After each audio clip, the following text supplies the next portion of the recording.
I'm really delighted that this is going to be a little bit of a mixed format. Professor Cathie Sudlow, who is Professor of Neurology and Clinical Epidemiology and Head of the Centre for Medical Informatics at the Usher Institute of Population Health Sciences and Informatics at the University of Edinburgh. I think I nearly got that right. It was quite a long title. Is going to be in conversation with Lord Darzi. We're going to have the opportunity for questions towards the end of the session in the room. And this is, I think, a really important kind of parallel to the conversations we've been having about defence, thinking about the NHS and the future of what the UK will look like. So I'd like to introduce Cathie, who will give a full introduction to Lord Darzi.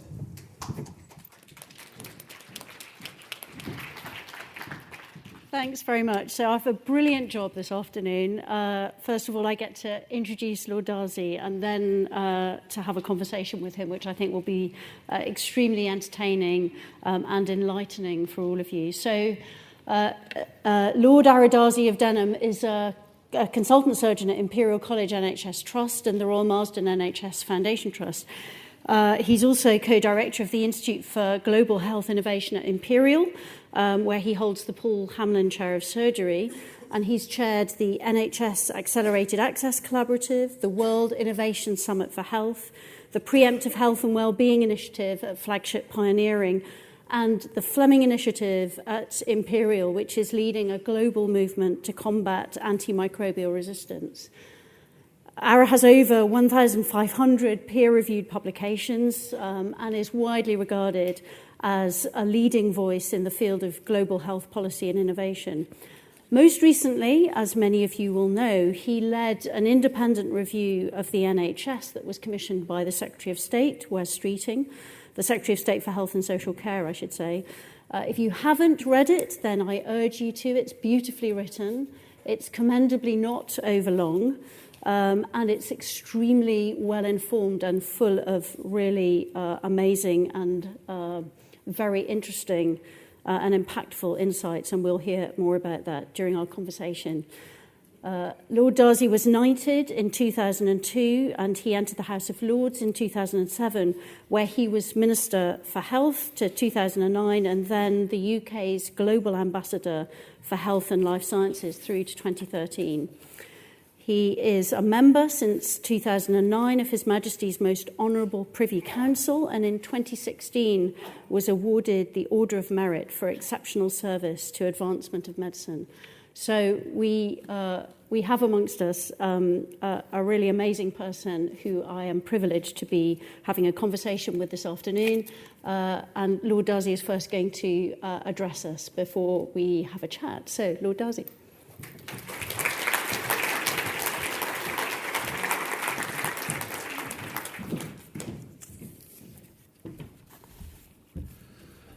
Good afternoon, everyone. Firstly, I'd like to thank Cathie for her very warm and generous introduction.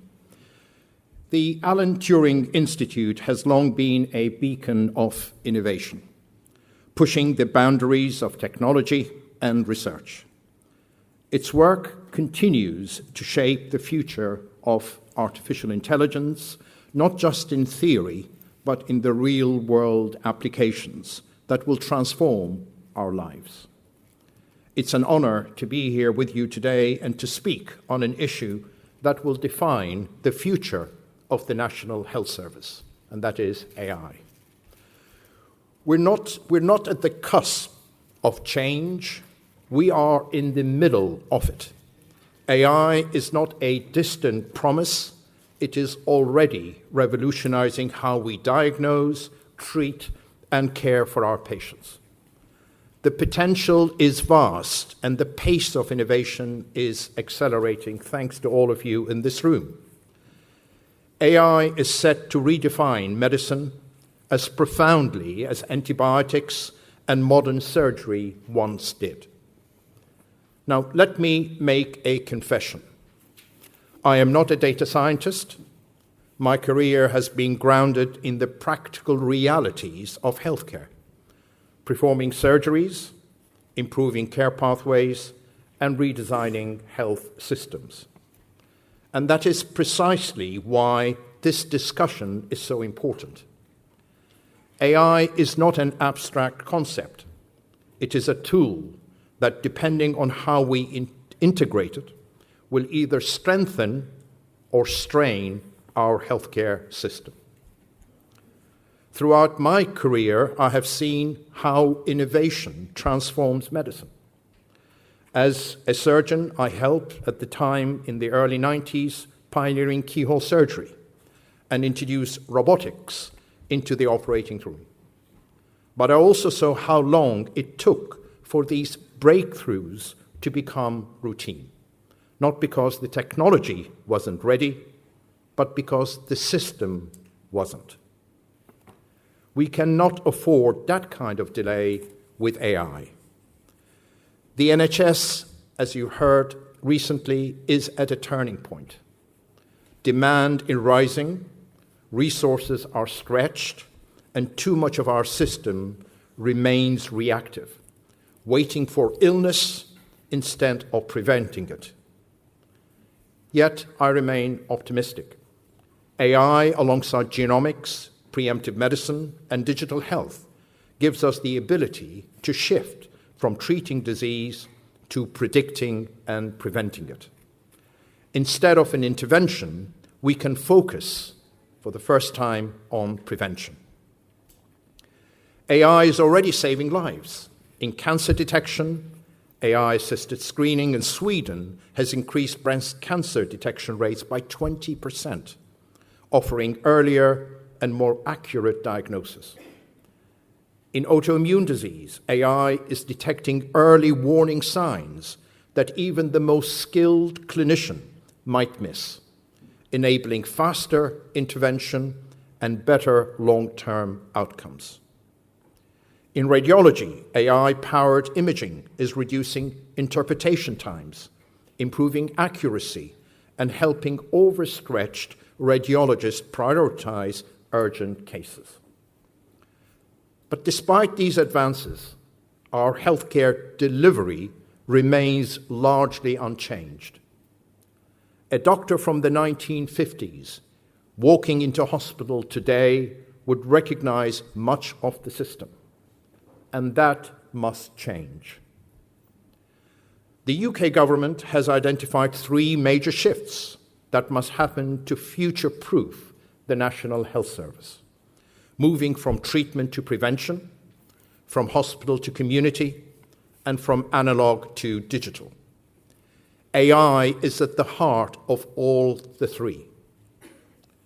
With predictive analytics, we can identify high-risk individuals before symptoms emerge, enabling earlier and more targeted interventions, such as AI-powered liquid biopsies. Remote monitoring powered by AI can keep people healthier at home, reducing hospital admissions and shifting more care into the community.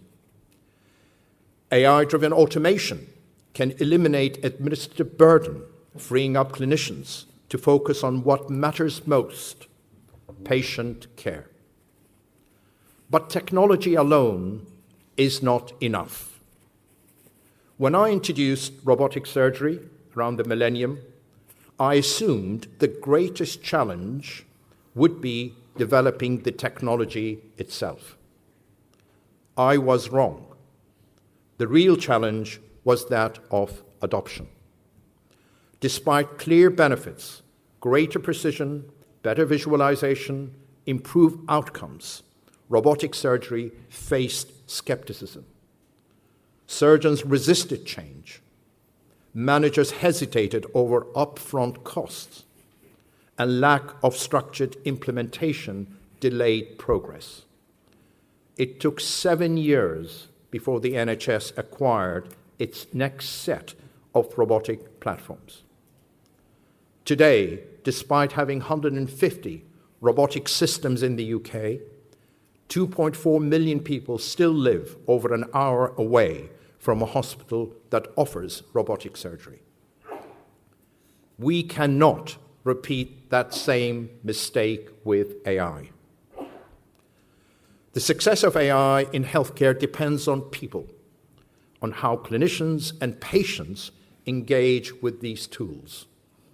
Simply giving a doctor AI-powered diagnostics does not guarantee a better outcome.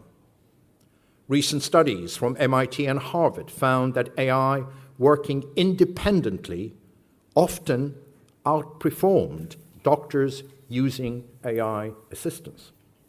The reason? Clinicians undervalued the AI's input. This is a cultural challenge, which historically we've seen in the National Health Service. AI must be seen as a collaborator and not a competitor. It will not replace clinician-patient relationship. It will actually enhance it. But that requires investment in training, support, and trust. Clinicians must be equipped to understand, rely on, and fully integrate AI into their clinical practice.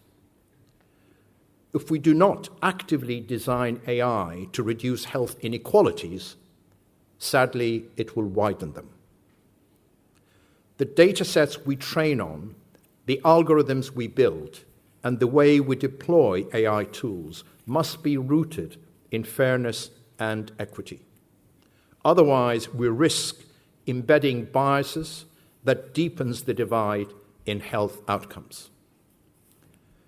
The UK has the assets to lead on this, and I know everyone agrees with that in this room. With resources like the UK Biobank and some of the world's top research institutions, we have the potential to build an AI-driven healthcare system that is not only more efficient, but more equitable.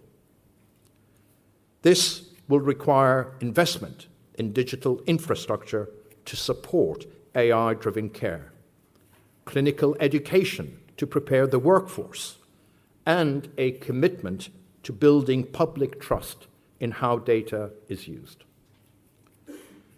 The paradox is that more data AI has, the more personalized and effective care it can provide. But that depends entirely on the public's confidence in the way their data is handled. Let me close with one of the greatest threats to global health: antimicrobial resistance. Like climate change, AMR is the existential challenge facing humanity. A drug-resistant infection anywhere is a threat everywhere. AI is giving us new tools in this fight. AI-driven drug discovery is accelerating the development of new antibiotics. AI-powered diagnostics are allowing for faster and more precise treatment. AI-driven surveillance is tracking resistant patterns in real time around the world, enabling a quicker response to emerging threats. Our work at the Fleming Initiative, which is a global initiative in tackling AMR, is with partnership with Google DeepMind, is already demonstrating the potential of AI with the development of a co-scientist, which was able to generate hypotheses that scientists took a decade to determine in a matter of days. AI alone will not solve AMR, but it is one of the most powerful tools in strengthening global defenses. The future of healthcare is not about AI replacing doctors. It is about AI enabling clinicians to provide more proactive, more personalized, and more equitable care than ever before. The question before us is not whether AI will transform healthcare. It will. The real challenge is ensuring that this transformation strengthens our NHS, empowers clinicians, and serves every patient. Because this is about more than the technology. It is about reimagining healthcare around the individual. Thank you.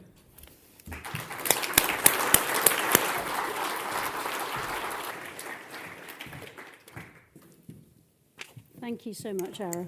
Thank you. If I can start with a question about your independent review that you wrote for, or that was commissioned by Wes Streeting. Rather amazingly, you managed to get that done and dusted inside of 8 weeks. And I wondered if you could tell us something of how on earth you achieved that.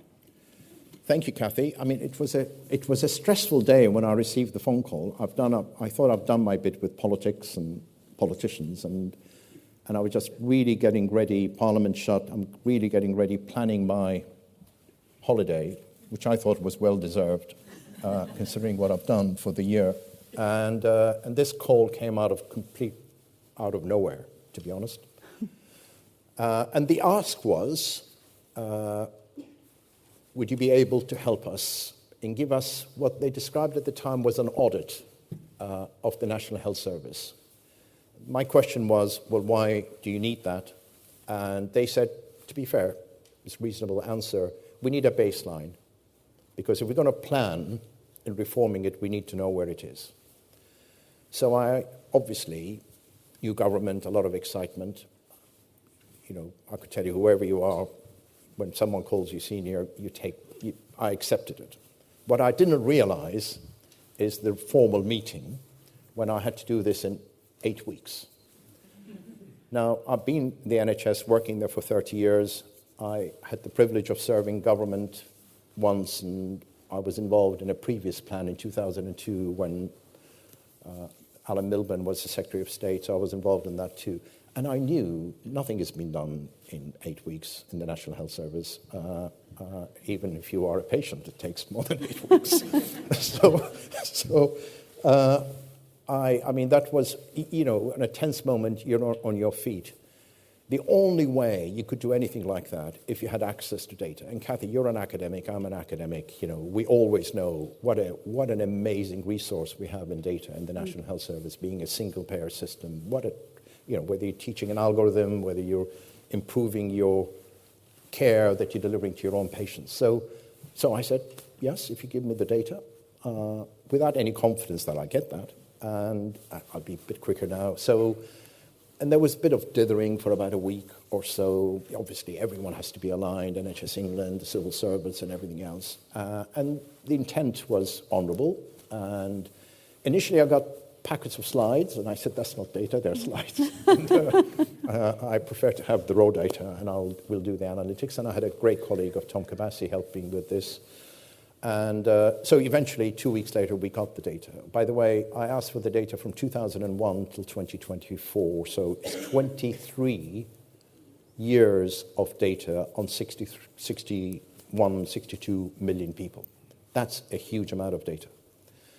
Then, quickly, you're an academic as well, Cathie, is who do I use doing the analysis? Do I use university people? Or I actually opted out to go to, and they had 200 unbelievable analysts, truly incredible people, who obviously saw the opportunity here. It's the first time they're really, really crunching this big, big data.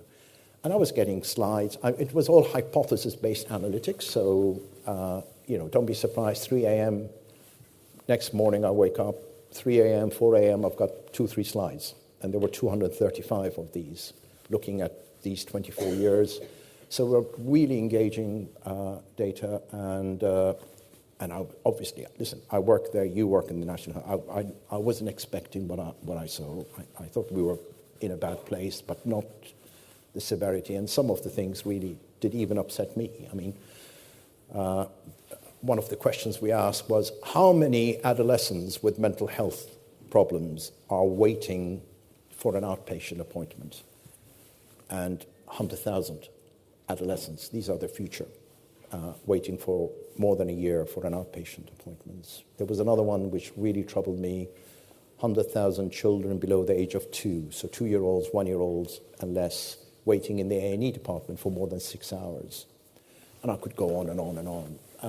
But that was, for me, the really emotional, because, we love the NHS. I'm part of the NHS, and we were seeing these figures. There's a motto, you can only improve things if you measure them, and most of you in this room will appreciate that. So, we went on, and then eventually I wrote a narrative, because I was asked to write a narrative, because the public wouldn't have really interpreted the slides. And the other thing which is important, relevant to AI, was, all of us who worked in the National Health Service, the motto for the last 5 years has been, we need more staff. In actual fact, looking at the data, we have appointed 20% more staff in the National. But what was absolutely came out of nowhere is the productivity has crashed. And then you try to explain, well, how does that happen? And if you go back, you realize that in the first decade, from 2001 to 2010, we spent about 10 billion on capital. It's not just building hospitals, but infrastructure, IT systems, everything else that comes with it. Then the next decade, we dropped it to about 1.8 billion from 10. That's a huge drop. So productivity crash was explained, and obviously, in many ways, good diagnostics for the 10-year forward plan. So that was another finding. And then the causation, what led to all of this. And that was a little bit more, as an academic, you found it, causation has to be really clear. But, there were a couple of points. The austerity measures of 2008, we had a global crash, economic crash, that hit the shores of the NHS in 2010. And so the growth in budgets historically been 3.4% annually. That dropped to 1%. So we were really austere. And in austerity, and I'm sure a lot of SMEs here, when things are tight, you really start counting every penny.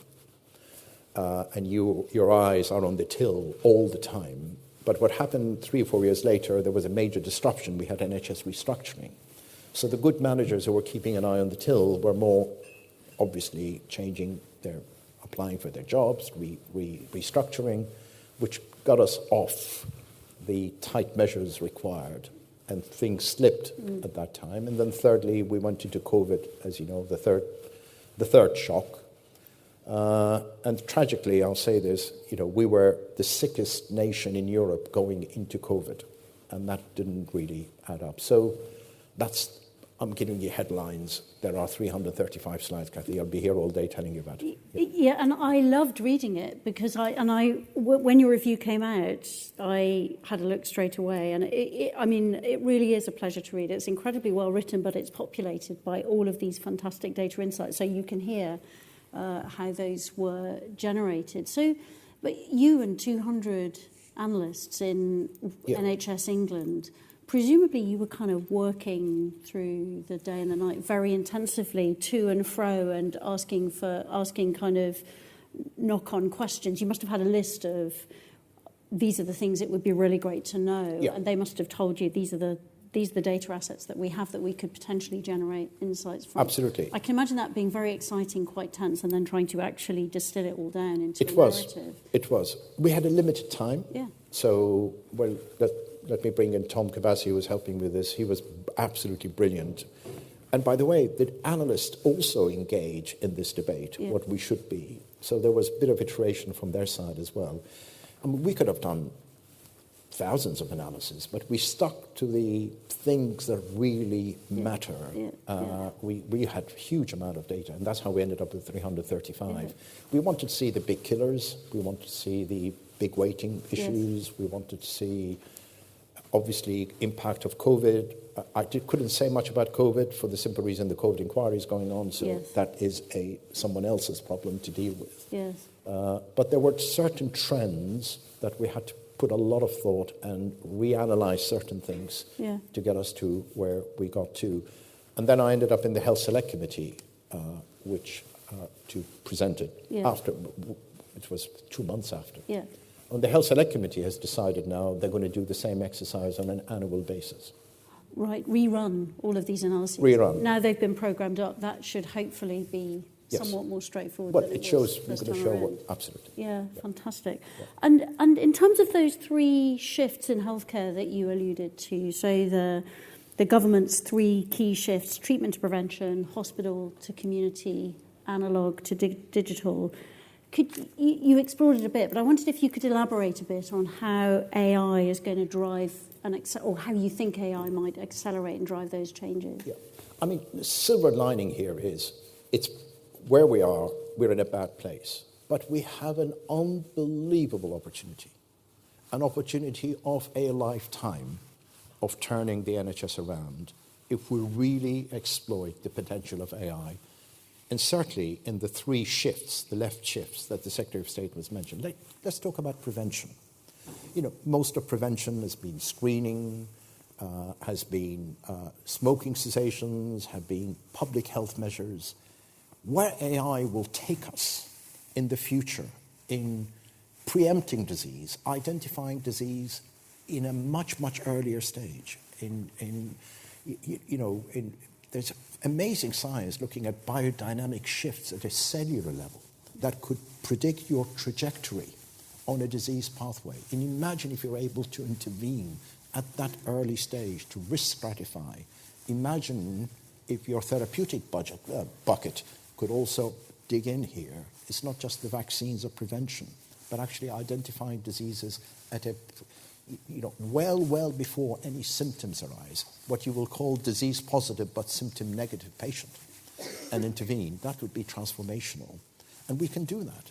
We could do that through genomic databases we have. We could do that from all sorts of amazing assets that the NHS has because it's a single payer system. In the US, you cannot do this. We have scale.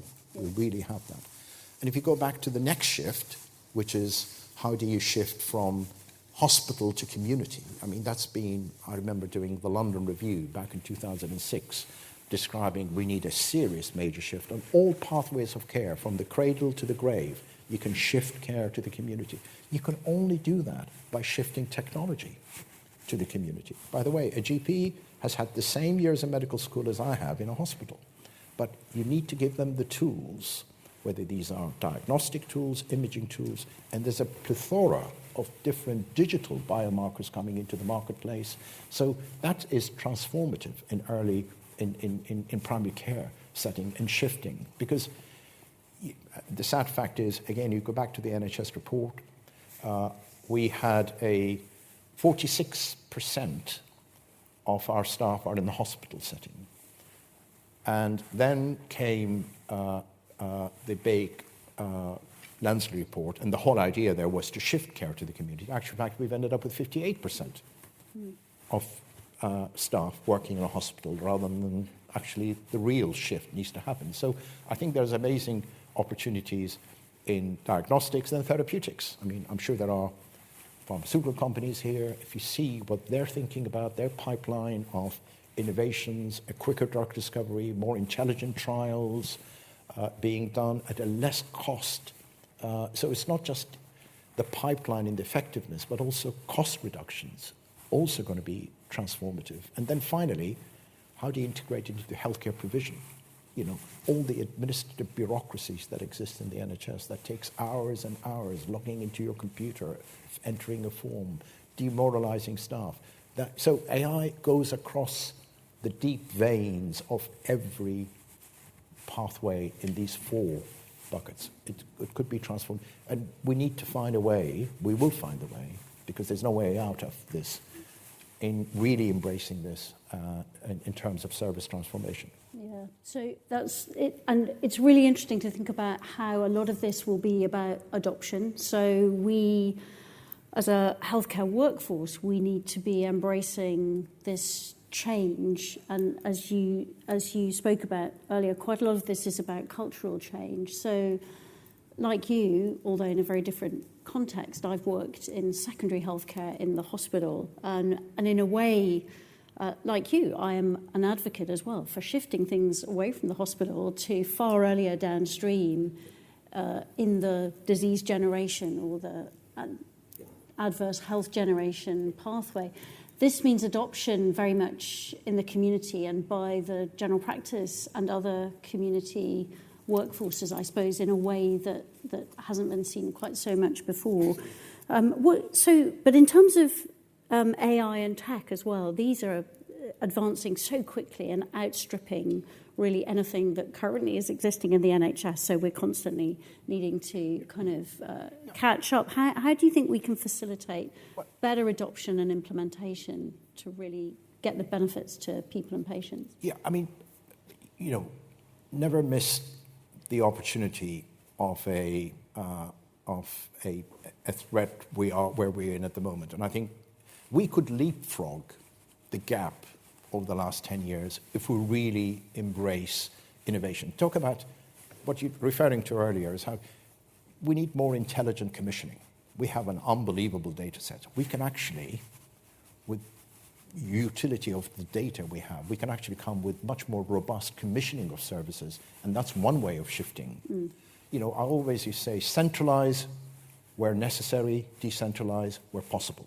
That's always been the motto. And AI and digital and data is the only way in which we could do this. We're treating the wrong person in the wrong place at the wrong time. We need to change that completely in treating the right person in the right place at the right time. And I think that needs a complete reimagination of the future, reimagining our health and our healthcare in the future. And that is feasible. And the only way to do that is to have good political leadership, good leadership at an NHS side, engaging the public and the patient, have that open conversation, and identify all the technological tools that are available today that didn't exist 10 years ago. You will come up with different models completely than you did before. This is all feasible, all doable. The irony here, we could do it quicker than any European country. We could do it quicker than the US can. And we could do it much more effectively and cost effectively as well. And that's what we need to think about. Talking about investment in technology, I had to explain to someone senior at the time, what do you mean by why is the drop in productivity? Very simple. We haven't invested in capital. You know, I had to explain it in a very soft way. Capitalism works because capital displaces labor. In the NHS, it's labor displacing capital. That's how we got the 20% rise in our workforce. So there are economic instruments here that could also drive changes in behavior. As long as we know what we're investing, we need to improve our procurement ability.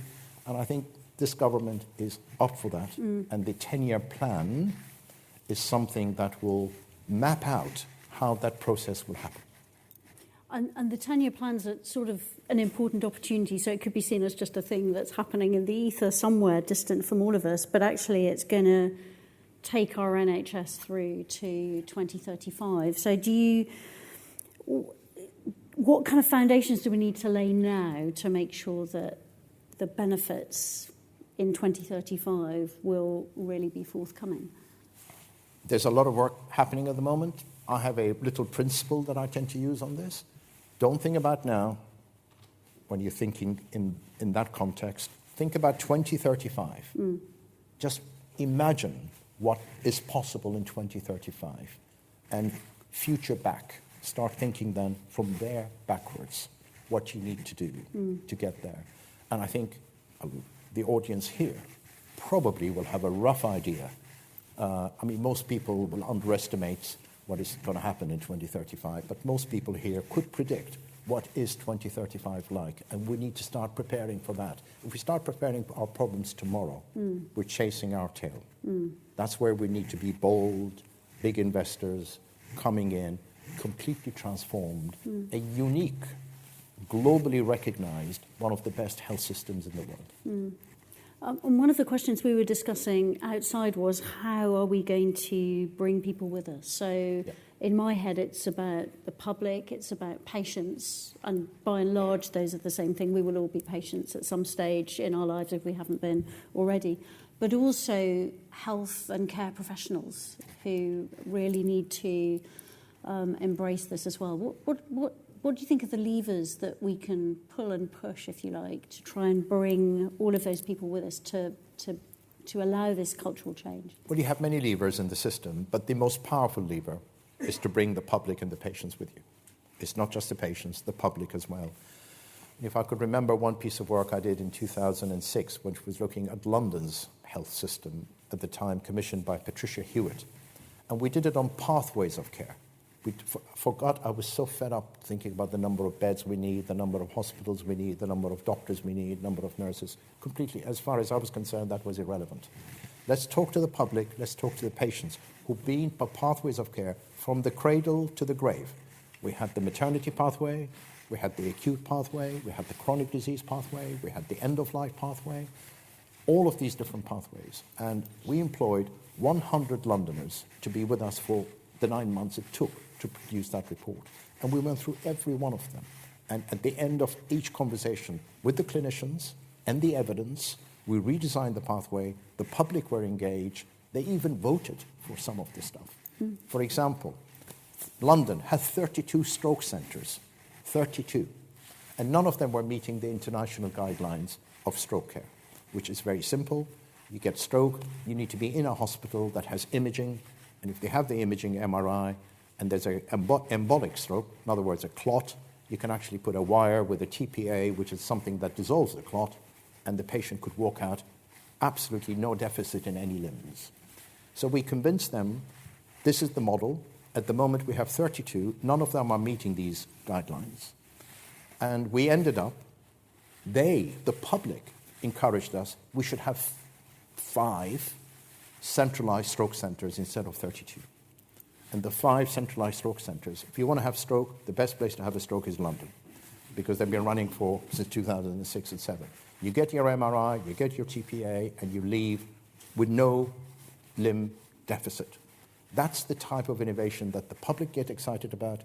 Patients will know the value, especially those who've had some form of deficit hanging around in a small hospital in which there was no imaging until the next morning, and that's too late. These are the innovations that we need to embrace with the public. And by the way, the public know more about digital and AI, as we all do, not more, as much as we do. They appreciate where this is going, and I think it's bringing them with us is going to be critical.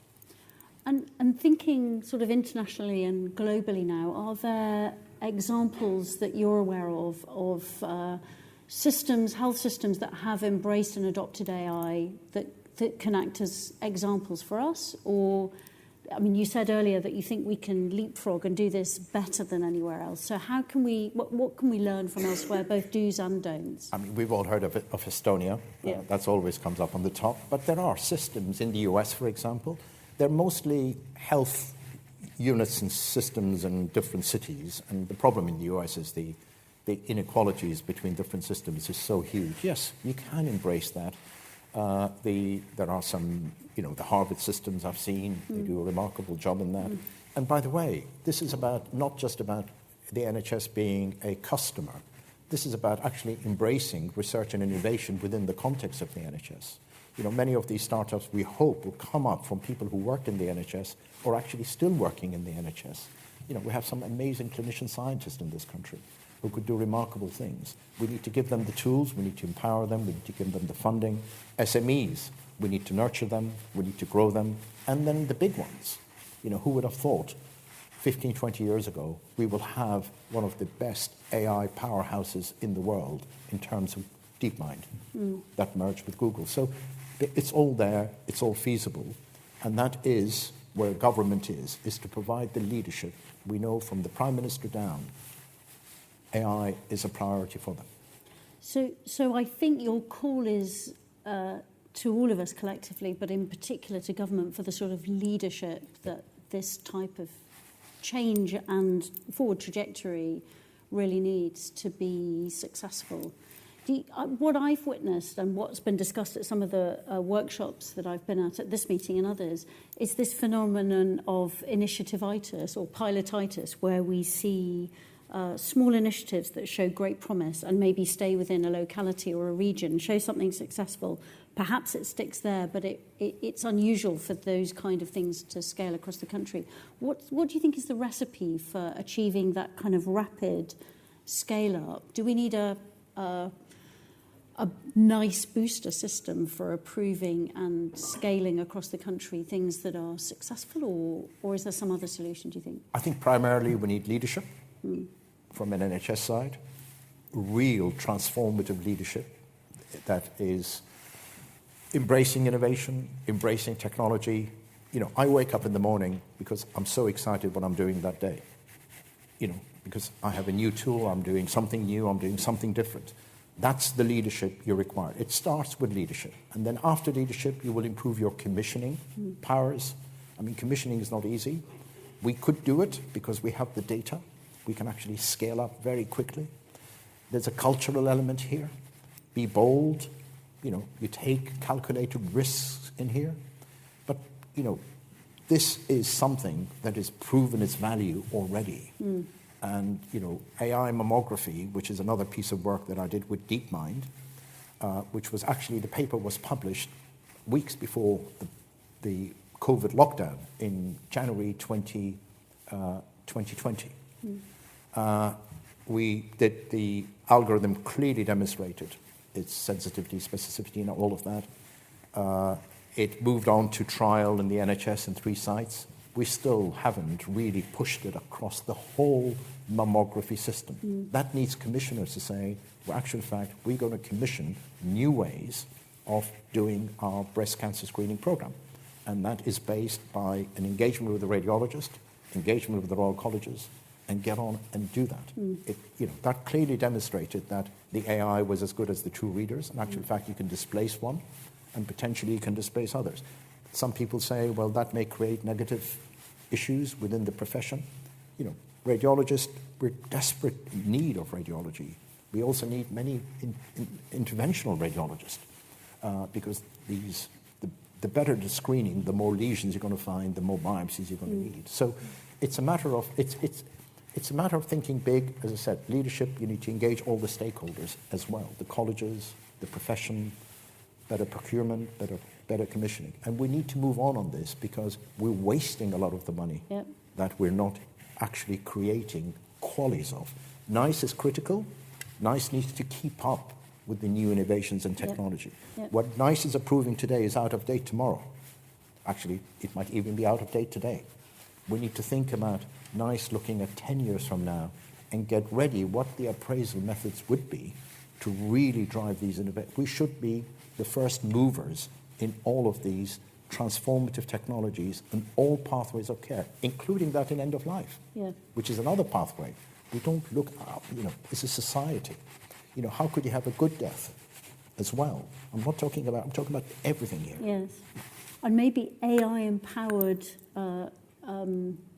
data-driven decision-making for NICE would be one of the ways of speeding up its processes. Yeah, at the end of the day, the one message I give, we're not displacing people. We're not displacing humanity. We're not displacing... In healthcare, it's a very different story. We're talking about some degree... I don't know, the technologists here would call it some degree of augmented intelligence. Or, I now, if I'm doing a piece of work, I will go and find the literature just to reassure me that what I'm thinking of is the right way. And AI is an amazing tool to get you there.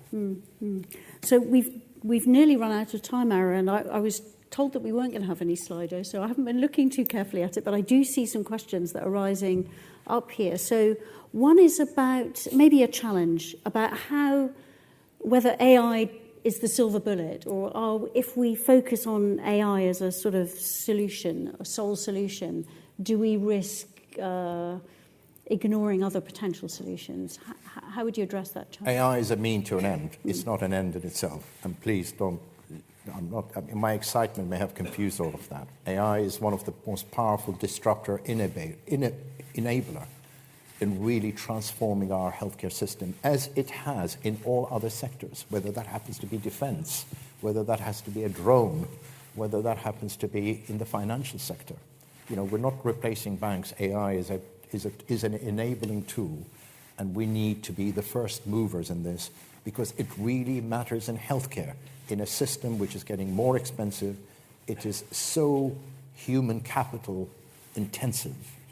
How could we really find ways of improving the productivity of the amazing people who work in the National Health Service? And I think that's a really good point to end on, because we do have amazing people, and I think you've given us a great ray of hope for the future, that we're in a tricky place at the moment, but maybe, as I think it was Tony Blair said, things can only get better. So we have great opportunity, as you've laid out before us, and thank you so much. Thank you. Really appreciate it. Thank you. Thank you. Thank you.